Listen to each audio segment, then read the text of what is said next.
मन लागे ना होलिया में, हरे छोड़ी चाल गइलू डोलिया में। मन लागे ना होलिया में, छोड़ी चढ़ गइलू डोलिया में। ई रंगवा न भावे ई याद बड़ी आवे, ई रंगवा न भावे ई याद बड़ी आवे।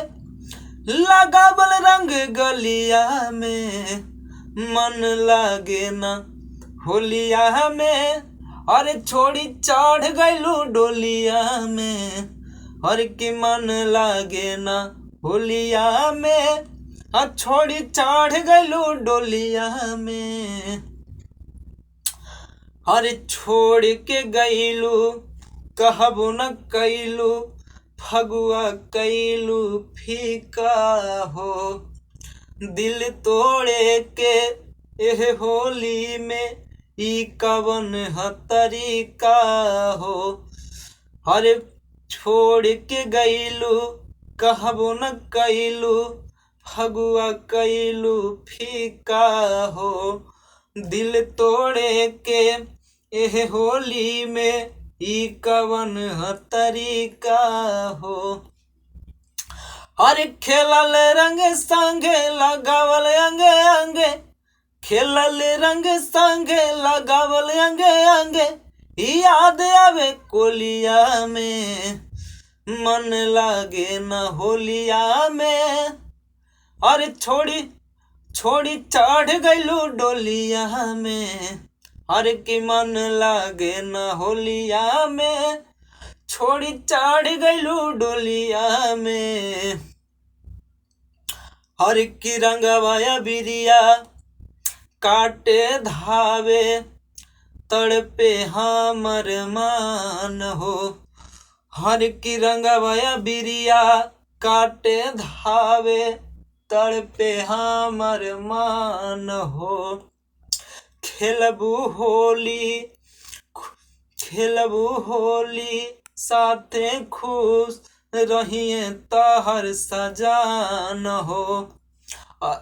हरे रंगवया बिरिया काटे धावे, तड़पे हमर मान हो।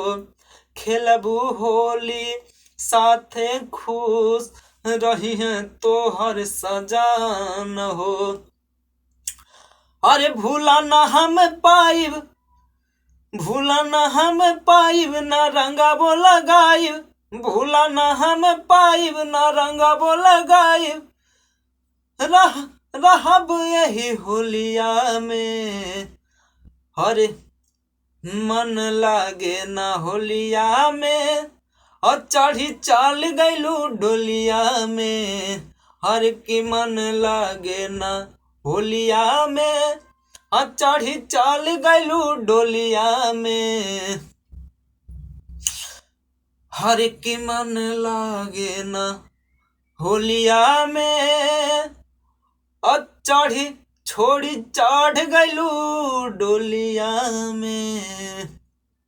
भैया नमस्कार प्रणाम, हम भोजपुरी मगही गायक आशीष कुमार रउआ सभी तमाम भोजपुरी मगही श्रोता सुन भैया समाज के भैया हम पैर छू के प्रणाम करता नहीं। और जितना भी वीडियो को देख रहा भैया सबके पैर छू के प्रणाम बा। अगर वीडियो अच्छा लगल हो भैया तो प्लीज़ वीडियो को लाइक कर दे चलो, वीडियो को शेयर कर दे चलो, और प्लीज़ चैनल के भैया सब्सक्राइब कर ले चलो। अब बताए जा वीडियो कैसा लगा तो प्लीज़ कमेंट में लिखा चलो, वीडियो को शेयर कर भैया, चैनल के सब्सक्राइब कर लो।